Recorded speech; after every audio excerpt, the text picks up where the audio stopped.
गुरुदेव भगवान की जय। श्री रमण बिहारी लाल की जय। श्री रमण रेति धाम की जय। सर्व संत हरि भक्तन की जय। आज के आनंद की जय। जय जय श्री राम।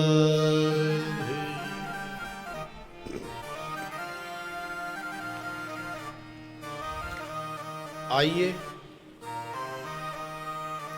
श्रीमद् भागवत कथा अमृत वर्षा के छठवें दिन में आज हम लोग प्रवेश कर रहे हैं। श्रवण कर रहे थे भगवान ने समस्त ब्रजवासियों के द्वारा अपने आप को श्री गिरिराज जी महाराज के रूप में पूजित कराया, गिरिराज महाराज की महिमा को बढ़ाया। लेकिन जब इंद्र को पता चला कि एक छोटे से बालक ने हजारों वर्षों से चली आ रही जो इंद्र की पूजा है उसे नष्ट ध्वस्त समाप्त कर दिया है, तो इंद्र कुपित हो गया, क्रोधित हो गया। इंद्र से रहा नहीं गया। इंद्र ने सभी देवताओं को बुलाया, बुला करके मेघ इत्यादि देवताओं को आदेश कर दिया कि जाओ ब्रज के अंदर प्रलय काल लेकर के आओ, इतनी बारिश करो, इतनी बारिश करो ब्रज के ऊपर कि केवल वो छोटा सा बालक ही नहीं, इस धरा से ब्रज का नाम ही समाप्त कर दो कि कभी कोई ब्रज भी वहां हुआ था क्या। इंद्र सभी देवताओं के राजा हैं।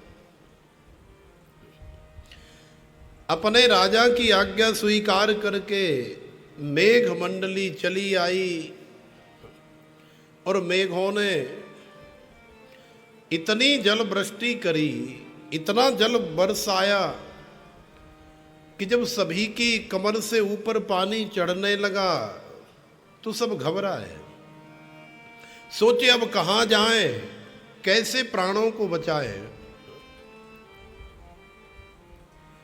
तो आप जानते हैं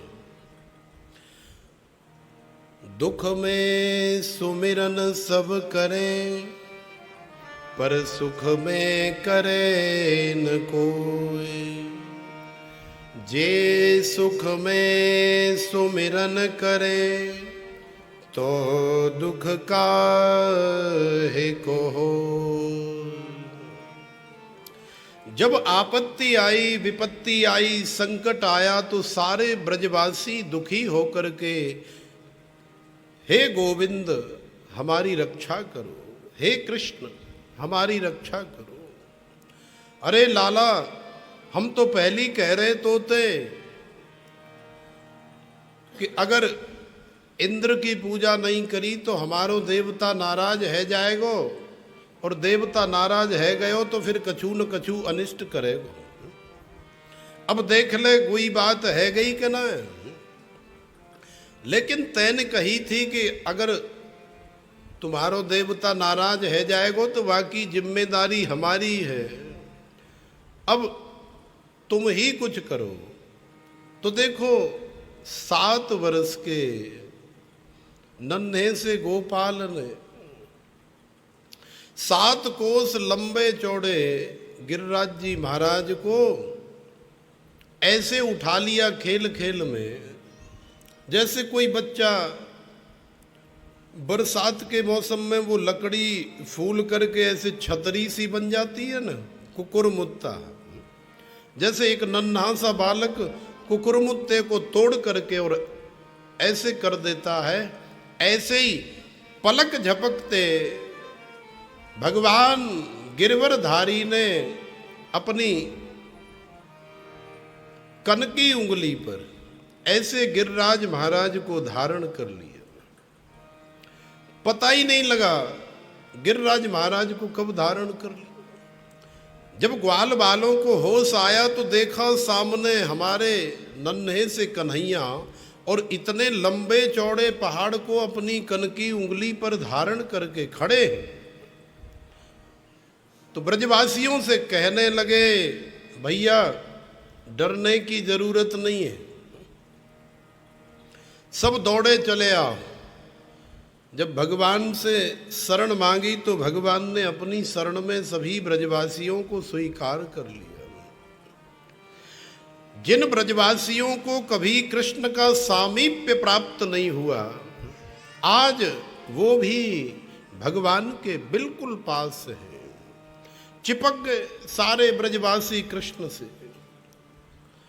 भगवान के जो सखाए उनको दया आई, अपने अपने डंडा निकारे, अरे लाला तू नेक सो नन्हो सो लाला है हमारो, तेरे ऊपर बहुत भार पड़ रहे हो, बहुत जोर पड़ रहे हो, तेरी मदद हम भी करेंगे। तो सबने अपने डंडा लगाए ले महाराज। इंद्र पानी बरसा रहा है, बिजली चमक रही है, बादल गड़गड़ा रहे, लेकिन बलदाऊ जी महाराज शेष नाग बन करके ऐसा बांध लगाया, ऐसा अंटा मारा गिरिराज जी महाराज के चारों तरफ, इतने मोटे हो गए कि बाहर बाहर तो पानी है, अंदर एक बूंद भी जल की नहीं आ रही और सारे ब्रजवासी सुरक्षित हैं। सभी भगवान की शरण में आकर के अपने आप को सुखी महसूस करने लगे, सब प्रसन्न हो गए। मधुमंगल श्रीदामा इत्यादि हास परिहास करते हैं भगवान के साथ। अरे लाला बहुत देर रह गई है, तू न एक विश्राम कर ले, न एक नाश्ता पानी कर ले, जब तक हम उठाए रखेंगे जा पहाड़ को। भगवान ने कहा कि भैया ये कोई खेल नहीं है, ये कोई तमाशा नहीं है, मजाक वाली बात नहीं है, यहाँ में बहुत वजन है, तुम ना उठा सको जाए। अच्छा तो तैन जो समझ रखी है कि जा इलाके में, जा ब्रज क्षेत्र में बस तू ही एक पहलवान है, बाकी तो सब वैसे ही डोल ले। तो भगवान ने कही कि देखो लाला कैसी समझ ले हो, लेकिन मैं कह रहा हूं कि तुम ना उठाए सकते ही जाए। अच्छा तो बोला ठीक है, तू अपनी उंगलियां ने नीचे करके देख, फिर तो पता लग जाएगी कि ये हमारे डंडन पे रुके भयो कि तेरी उंगलियां। अब तो सब कहने लगे, तो भगवान ने जरा सा उंगली को एक आध इंच ही नीचे किया था, इतनी देर में तो जो हजारों लठ और लठिया लगे थे ना, जैसे ही गिरिराज जी महाराज नीचे की तरफ आए तो सब बीच में से चटर मटर करके धड़ाम सब टूट गए। अरे लाला रोक रोक रोक। लाला ने फिर धारण कर लिया। अरे कन्हैया तू सांची कह रहे हो लाला, या ये तो चमत्कार है गए। आखिरकार तेरे अंदर इतनी शक्ति आई कहां थे? भगवान ने सोचा कि कहीं इनको फिर से न पता चल जाए कि मैं कोई देवता हूं या भगवान हूं। तो भगवान कहने लगे, देखो मैं तुमको बताऊं मेरे अंदर इतनी शक्ति कहां से आई। कछु माखन को बल भड़्यो, कछु गोपन करी सहा। अरे भैया ये जो चोरी कर करके मैंने जो माखन खायो ना, अरे वो माखन कब काम में आवे। अब असली पहलवानी दिखावे को टाइम तो अब आया, तो बाकी ताकत के द्वारा। और आप सब मेरे भैया, आप सब मेरे सखा, मेरे ग्वाल बाल, मेरे प्राण प्यारे, अरे तुम लोग भी तो मेरी कितनी सहायता कर रहे हो। कछु गोपन करी सहाय, श्री राधे जू की कृपा सो, मैंने गिरवर लियो उठा। नन्हे से गोपाल कह रहे, भैया राधा रानी सामने खड़ी, मैं तो राधा रानी को देख रहा था और राधा रानी मुझे देख रही। राधा रानी के अंदर से ऐसी शक्ति निकल के आई कि मोहे मेरे अंदर पतो ना जन का है वो, और मैंने तो यहाँ को छतरी समझ के उठाए लिया तो उठ गया। अब यहाँ में मेरी कहा गलती है, मेरो कहा कसूर है। और दूसरी बात, जब मैंने ये गिरिराज उठाए रखो तो तुम सब लोग मोकू ऐसे टुकुर टुकुर देख रहे, तो तुमको ना पतो मैं बाबा जी के पास पहले से ही जाऊं, तो एक बाबा जी ने मोकू एक ऐसा मंत्र दे दो कि लाला तू या मंत्र को जप करेगो, और जब ये मंत्र तो को सिद्ध है जाएगा, फिर तू जाकी आंखन में आंखें डायरेक्ट देखेगो, बाकी शक्ति तेरे अंदर आ जाएगी। तो तुम सब मोकू देख रहे और फिर मैंने तुमको देखो, तो तुम्हारी जो शक्ति है ना, तुम्हारी जो ताकत है ना, वो सारी मेरे अंदर आ गई। तो तुम तो लाखों की संख्या में हो भैया। अब लाख आदमी किसी पहाड़ पर्वत को उठाना चाहे तो उठा सकते। अच्छा, श्री दामा मधुमंगल कहने लगे, जबई तो हम सोच रहे कि आजकल हम इतने कमजोर से कैसे हैं, आजकल हमारी शक्ति कहाँ चली गई है, आजकल हम इतनी जल्दी थक कैसे जाते हैं। अरे नंद के छोरा, अब तक तो तू केवल माखन मिश्री चुराता था, लेकिन आज पतो चली है कि तू दूसरों की शक्ति भी चुराने लगा है। तू तो बहुत बड़ा लंबा चौड़ा चोर है भाई, तो चित चोर तो है ही। अब जब इंद्र ने देखा, देवताओं को भेजा कि जाओ नीचे देख करके आओ क्या हाल चाल है। देवता लोग आए देखने के लिए, वापस गए, महाराज कछु हाल चाल ना है। बोले क्यों? अरे महाराज, हमारे मेघमंडलों का सारा जल हमने उड़ेल दिया, एक बूंद हमारे पास नहीं बची।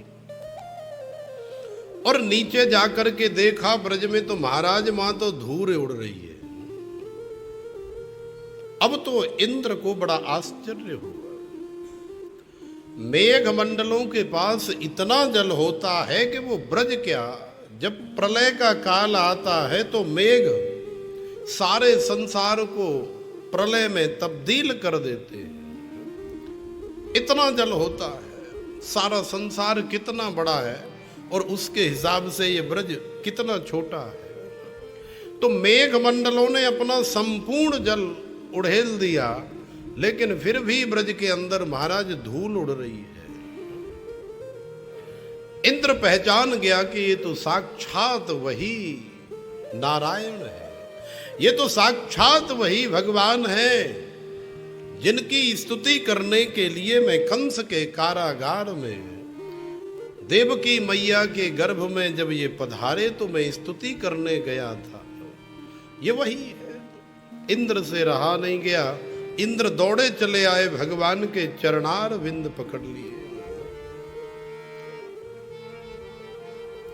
अजानता मामकेन मूढ़ेना कार्यवेदिना आनीतोऽयं तव पिता तद्भवान् क्षन्तुमर्हति।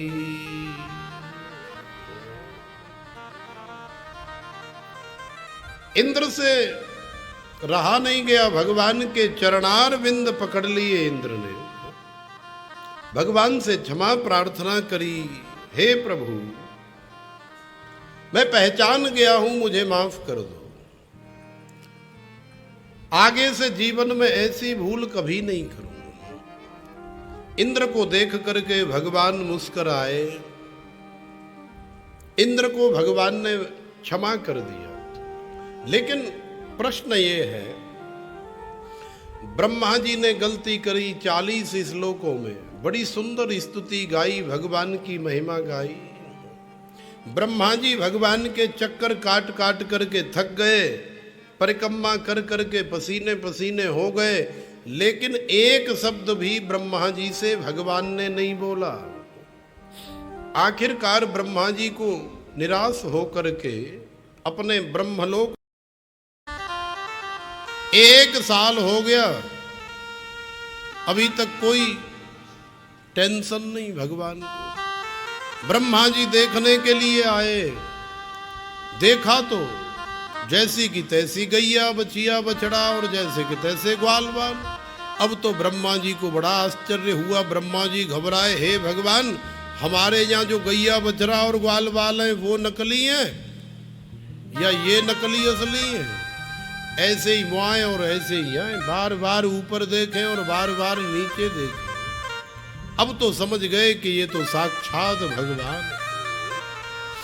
आकर के ब्रह्मा जी ने भगवान के चरण पकड़े, प्रभु से क्षमा याचना करी।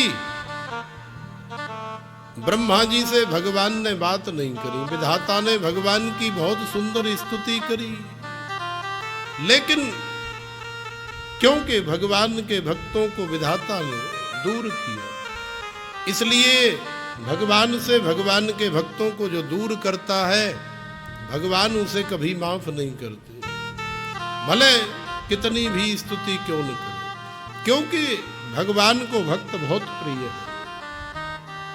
ब्रह्मा जी हार थक करके चले गए। सुखदेव जी महाराज कहते हैं, हे राजन एक लीला सुना में तुमको हम कन्हैया की। एक बार कहा भयो, एक गोपी को लाला को देखने की याद आई तो कोई बहानो नहीं मिले हो तो एक टोकरी लेकर के चली आई। टोकरी लेकर चली आई, मैया नेक गोबर मिल जाएगा का? अरे दारी की गोबर, गोबर ही गोबर है, 9 लाख गैया है, तू ट्रक भर ले जा जाते गोबर को, एक कतना सो लेके आ जाइए, ये लेके आए गई है। नेक से गोबर से कहा होगा, पूछवे की जरूरत ना है, जितनी बार ले जानो ले जा, भल ले जा, हम क्या करेंगे गोबर को। मैया ओ गोपी गई, हेल भरी, अब हेल भर के लाला की तरफ देखा और इशारा किया, नेक उचक वायदे हो गए का? लाला ने कहा ना बिल्कुल नहीं, हमारो ही गोबर और हम ही उचकवाए। अरे बड़ी चालू बन रही है तू अपने आप में। हे लाला मैं तो को माखन दूंगी, तो को मिश्री दूंगी, अगर तूने को चकवाए देगो। अच्छा या बात की गारंटी है? बोले हाँ गारंटी है पक्की। तो भगवान ने उचकवा दिया, सिर पे रखवा दिया, गई दौड़ी दौड़ी डार करके फिर आ गई और फिर भर लिया। लाला आओ न। कन्हैया ने कहा अरे तू फिर आ गई? बोले देखो तुम जितनी बार उचकवाओगे ना मैं उतनी बार तुमको माखन दूंगी। तो कन्हैया बोले तो या को हिसाब किताब कौन धरेगो, कौन करेगो? हमारे पास कोई मुनीम तो हतना है कि हमने इतनी पोत उचकवायो तो उतनी पोत तू माखन दे। बोले हिसाब किताब त्याय मुँह पे ही लिख दूंगी मैं। तो कैसे? बोले जितनी बार हेल उचकवाओगे उतनी बार गोबर को एक टीका। तो भगवान के मुख पर वो गोपी ने 1 2 3 4 5 6 7 8 9 10 11 टीका मान लो ऐसे लगा दिए गोबर के, पूरा मुंह भगवान का भर गया। ये गोबर लीला है। लाला जी गए घर, मैया ने देखी, हाय राम ये कहा बनाए के लाए हो आज अपने मोहड़े को।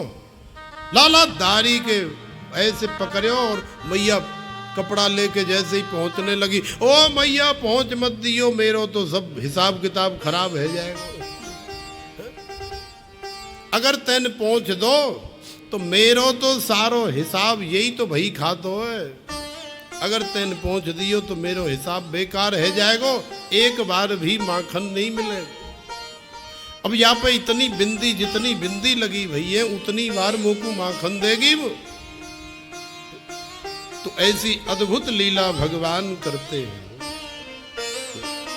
इसके बाद में भगवान को याद आती है कि जब गैया यमुना जी के अंदर जलपान करती है, चर करके गैया जाती हैं यमुना जी में, तो बहुत सारी गैया बेचारी बीमार हो जाती है क्योंकि यमुना जी का जल दूषित हो गया है। बहुत सारी गैया मर जाती है, बहुत सारे पक्षी जो भी उसके ऊपर से उड़ के जाता है वो मर जाता है। ऐसा विशाल, ऐसा विशैला कालिय नाग आकर के ब्रज के अंदर, यही तो है कालीधय, तो कालीधय में आकर के रह रहा है यहाँ। कन्हैया ने सोचा कि हमारे रहते हुए और सारे ब्रजवासी बेचारे दुखी, गैया दुखी, मैया दुखी, तो या को उद्धार तो करना चाहिए, या समस्या को समाधान करना चाहिए। विलोक्य दूषितां कृष्णां कृष्ण कृष्ण हिना विभु तस्या विशुद्धिमन् विच्छन् सर्पं तमुद्वासयत् सर्पं तमुद्वासयत्। देखो, विलोक्य दूषितां कृष्णां कृष्ण कृष्णा हिना विभु, इस श्लोक में 3 बार कृष्ण शब्द आया है। भगवान श्री कृष्ण ने कालिंदी में कालीय नाग कृष्ण को देखा तो आज उसे मारने का विचार किया, लेकिन जानते हैं कि ये दाऊ भैया की बिरादरी का है और दाऊ भैया हमारे साथ जाएंगे तो बात बिगड़ जाएगी, क्योंकि महाराज अपनी जाति बिरादरी वाले को कोई नहीं मारने देता। दाऊ भैया शेषनाग तो है ही, और ये भी तो नाग है। अगर दाऊ भैया के साथ हम जाएंगे और याते मारपीट करेंगे तो मारने नहीं देंगे, कहेंगे लाला याते हाथ मत लगाइयो, ये हमारी जाति बिरादरी को है। तो इसलिए दाऊ भैया से कहा, दाऊ भैया आज हम अपने ग्वाल वालों को लेकर के ना ने खेल्या में, तुम नहीं रही हो, आज तुम्हारी जरूरत नहीं है। तो ग्वाल वालों को लेकर के और कालीधय पे खेलने के लिए कन्हैया जा रहे हैं, गेंदमार बैट बल्ला लेकर के। अरे कालीधय पे खेलन आयोरी मेरो बारो सो कन्हैया, कालीधय पे खेलन आयोरी मेरो बारो सो कन्हैया, कालीधय पे खेलन आयोरी मेरो बारो सो कन्हैया, कालीधय पर खेलन आयोरी मेरो बारो सो कन्हैया। अरे माटी के धोंदाओं ने ताली तो बजा लो, दोनों हाथ उठा के बड़े भाव से जाओ। ओ कालीधय पे खेलन आयोरी मेरो बारो सो कन्हैया, कालीधय पर खेलन आयोरी मेरो बारो सो कन्हैया। अरे मेरो बारो सो कन्हैया, मेरो छोटो सो कन्हैया, मेरो बारो सो कन्हैया, मेरो छोटो सो कन्हैया। बारो सो कन्हैया, छोटो सो कन्हैया, बारो सो कन्हैया, मेरो छोटो सो कन्हैया। ओ कालीधय पे खेलन आयोरी मेरो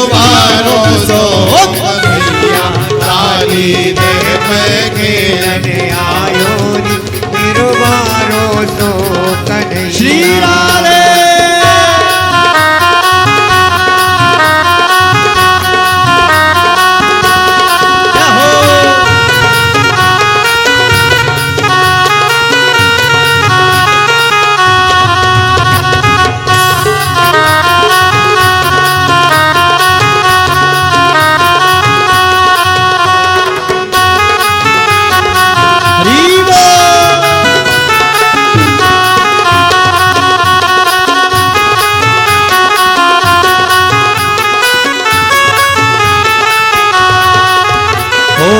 काहे की पट गेंद बनाई, काहे की पट गेंद बनाई, ओ काहे की पट गेंद बनाई, ओ काहे की पट गेंद बनाई, काहे की पट गेंद बनाई, काहे की पट गेंद बनाई, और काहे को बनायो मेरो वारो सो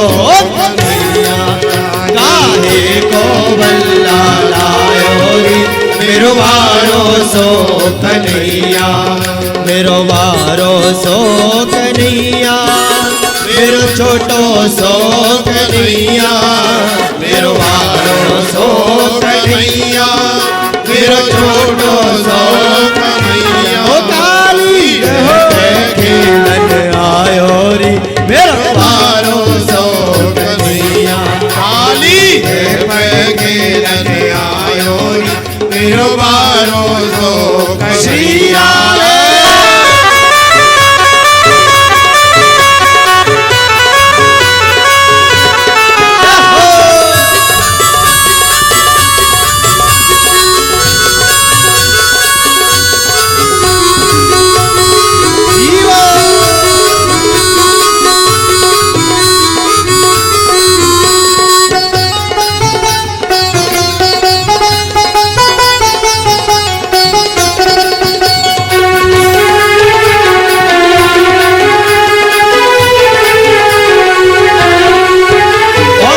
रेशम की पट गेंद बनाई, रेशम की पट गेंद बनाई, रेशम की पट गेंद बनाई, ओ रेशम की पट गेंद बनाई, ओ रेशम की पट गेंद बनाई, रेशम की पट गेंद, और चंदन को बल्ला लायो रे मेरो वारो सो कन्हैया, ओ चंदन को बल्ला लायो रे मेरो वारो सो कन्हैया। अरे मेरो वारो सो कन्हैया, मेरा छोटो सो कन्हैया, मेरो वारो सो कन्हैया, मेरो छोटो सो कन्हैया। ओ काली खेलन आयो रे मेरो वारो सो कन्हैया, काली खेलन आयो रे मेरो वारो सो कन्हैया। श्री राधे।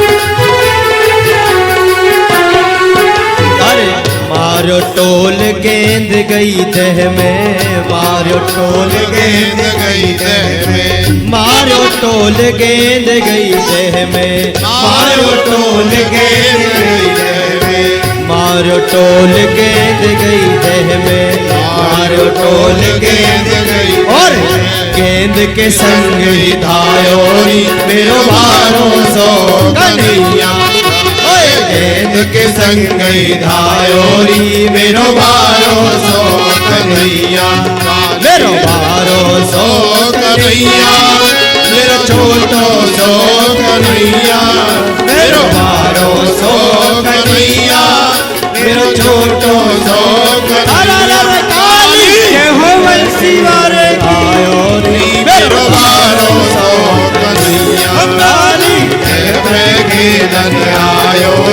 मेरो भरोसो कन्हैया ओ काली देह पे खेलन आयो रे मेरो भरोसो कन्हैया काली देह पे खेलन आयो रे मेरो भरोसो कन्हैया काली देह पे खेलन आयो रे मेरो भरोसो कन्हैया काली देह पर खेलन आयो रे मेरो भरोसो कन्हैया रे मेरो भरोसो कन्हैया तेरी मेरो भरोसो कन्हैया तेरी मेरो भरोसो कन्हैया जय जय श्री राधे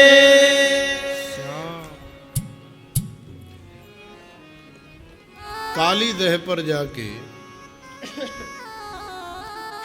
भगवान ने कंदुक क्रीड़ा करी और कंदुक क्रीड़ा के माध्यम से गेंद काली देह में गई। श्री दामा इत्यादि जिद करने लगे भैया हमको तो गेंद चाहिए, तो वह गेंद को निकालवे के बहाने भगवान ने काली नाग का दमन किया और उसको ठिकाने लगाया। तो इस प्रकार से काली नाग के भय से ब्रजवासियों को मुक्त किया सदा सर्वदा के लिए। अब काली दह तो है वृंदावन में ही है, लेकिन किसी नाग का खतरा नहीं है। ये खतरे से दूर हमको भगवान ने ही किया है। सुखदेव जी महाराज कहते हैं, हे राजन, भगवान वेणु का निनाद करते हैं। बरहा पीडम नटवर वपु कर्णयोः कर्णिकारं बिभ्रद्वासः कनककपिशं वैजयन्तीं च मालाम्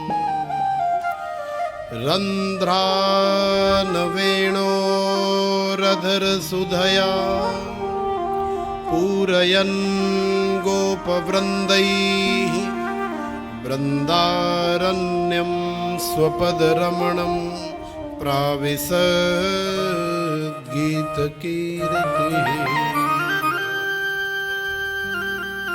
एक सवैया है, गजब की बांसुरी बजती है वृंदावन बसैया की। गजब की बांसुरी बजती है वृंदावन बसैया की। करूं तारीफ मुरली की या मुरलीधर कन्हैया की। करूं तारीफ मुरली की कि मुरलीधर कन्हैया की। तो भगवान की जो वेणु है वो भगवान से बिल्कुल भी पृथक नहीं रह सकती, क्योंकि वंशस्तु भगवान रुद्र है। ये जो वंशी है जिसका निनाद अपने अधरों के माध्यम से भगवान करते हैं, इस वंशी से सारी गोपांगनाएं यहां तक कि राधा जी को भी कई बार स्पृहा हो जाती है। हमेशा भगवान के अधरों से लगी रहती है। ये अधिकार किसी भी गोपी को प्राप्त नहीं है। वंशस्तु भगवान रुद्र, भगवान शिव वंशी के रूप में परिणत हुए हैं, जो कन्हैया के अधरों से हमेशा लगे रहते हैं। तो वंशी के अंदर चाहे वंशी की तारीफ करो या कन्हैया की तारीफ करो, एक ही बात है। न वंशी कम है न कन्हैया कम है, दोनों एक जैसे हैं। अब बांसुरी को सुन करके ब्रजांगनाएं व्याकुल हो जाती हैं। भगवान की वेणु के निनाद की महिमा का गान कर रही है।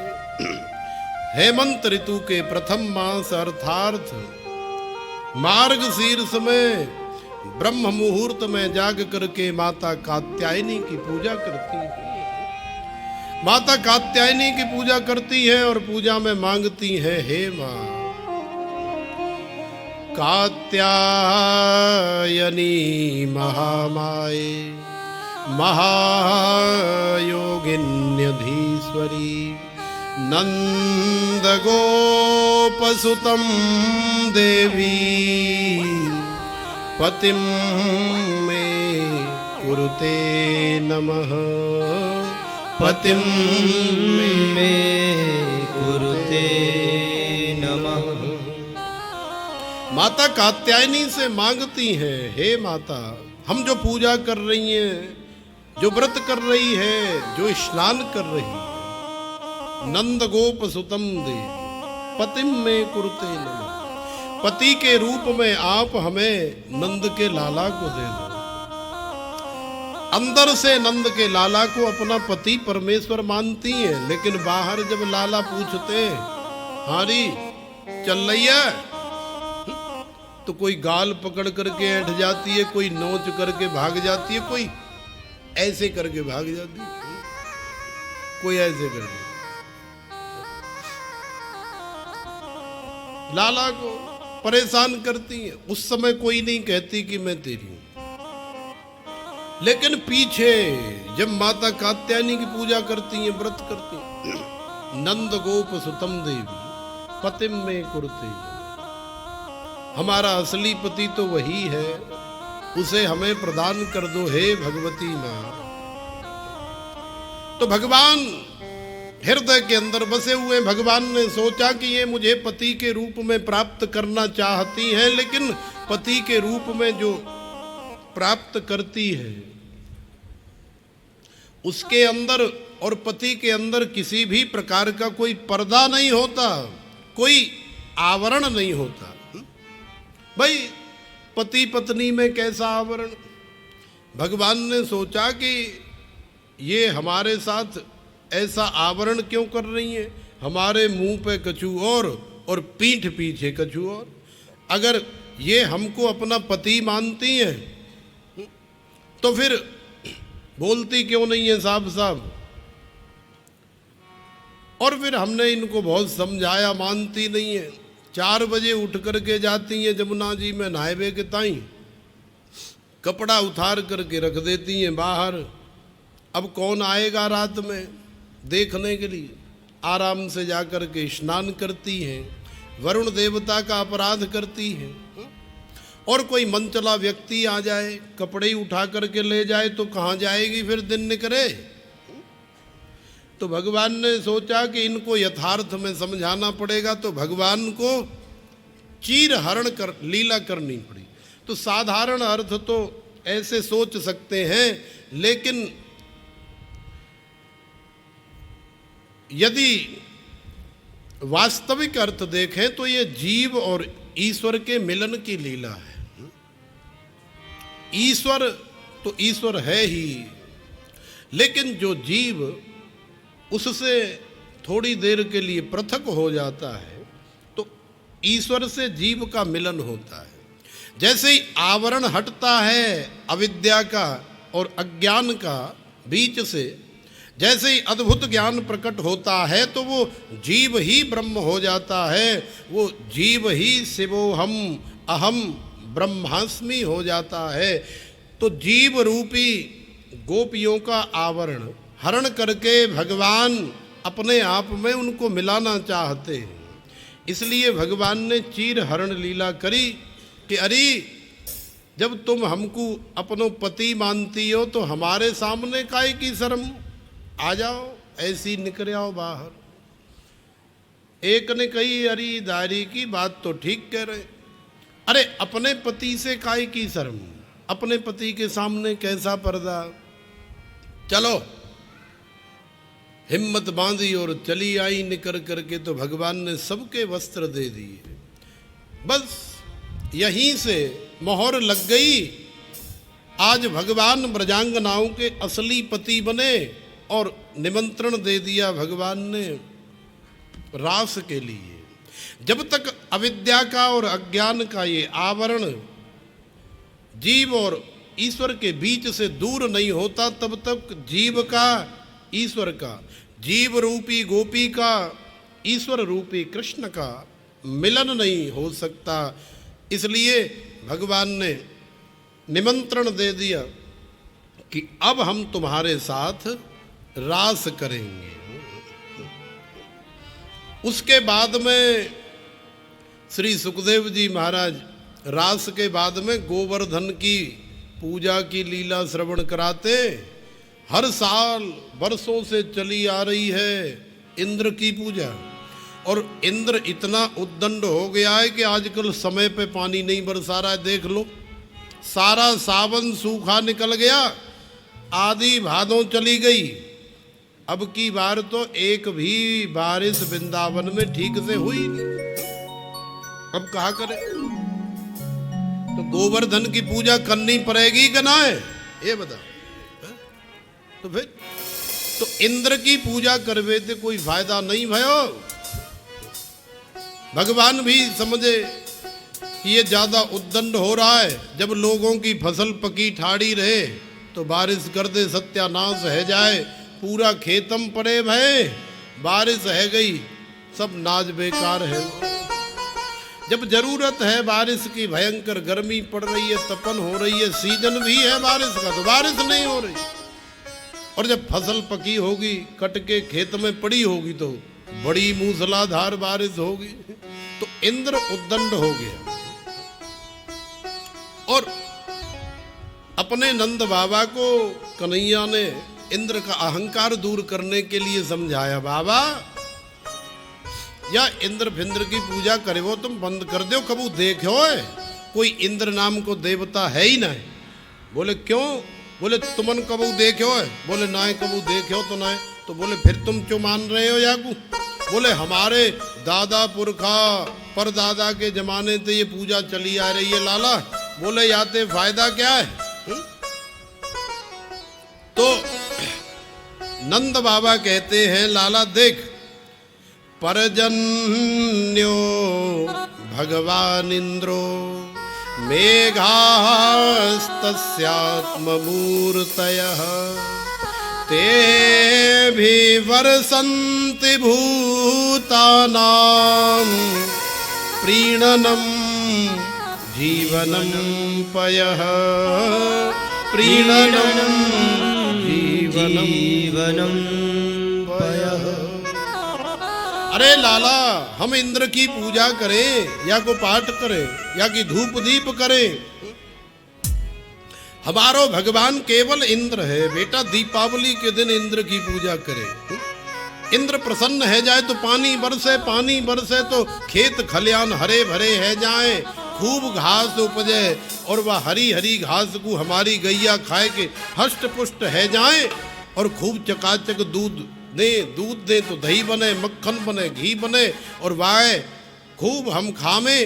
तो हमारो काम तो केवल बारिश के ऊपर ही चल रहा है लाला। लेकिन भगवान छोटे से गोपाल ने नंद बाबा को समझाया। कहते हैं, नंद बाबा तुम जो समझ रहे हो वैसी बात ना है। तो कैसी बात है? कर्मण्ये वाधिकारस्ते मा फले सुकदाचन मा कर्म फल हेतुर्भूर्मा ते संगो स्वकर्मणि ते संगो स्वकर्मणि कर्मणा जायते जंतु कर्मणैव विलीयते सुखम दुखम भयम क्षेमम कर्मणैवाभिपद्यते कर्मणैवाभिपद्यते। अरे बाबा, तुम जैसो करोगे वैसो ही तुमको फल मिलेगा। कोई इंद्र, कोई वरुण, कोई अग्नि देवे काज ना आए। जैसो काम तुम करोगे वैसो ही आगे तुमको फल प्राप्त होगा। इसलिए मेरो कहवो मान लो। तुमने इंद्र को कबू ना देखो, आज मेरे कहवे थे तुम हमारे देवता की पूजा कर लो, मैं साक्षात वाके दर्शन कराए दूंगा। बोलिए श्री गिरिराज महाराज की जय। लाला तेरे देवता को नाम कहा है? गिरिराज महाराज। हमारे देवता को नाम गिरिराज महाराज है। और गिरिराज महाराज की पूजा करोगे बाबा तो साक्षात देखो तुम इंद्र को भोग लगाओ, कबूवान कजू खायो, तुम्हारी आंख इनके सामने। बोले ना है तो देखो हमारो देवता तो सबकी आंख इनके सामने खावे और मांग मांग के और खावे। तो नंद बाबा को हमारे लाला ने ऐसा फंसा लिया अपने जाल में। अरे कन्हैया जिसे फंसाना चाहे फिर किसे नहीं फंसा सकते। नंद बाबा कहने लगे ठीक है लाला, तू जैसे कह रहा हो वैसे कर लेंगे, लेकिन एक बात ध्यान रखियो, इंद्र यदि नाराज है गो और कछु बात है गई तो फिर हम ना जान, फिर तू जाने और तेरो देवता गिरिराज बाबा जाने। बात कर लियो तो पहली कि यदि इंद्र नाराज है गो तो बातें निपट लेगो के ना। अरे बात करी कराइए बाबा, तुम चलो तो सही सामग्री लेके, और सामग्री भैया भर दई बैलगाड़ी में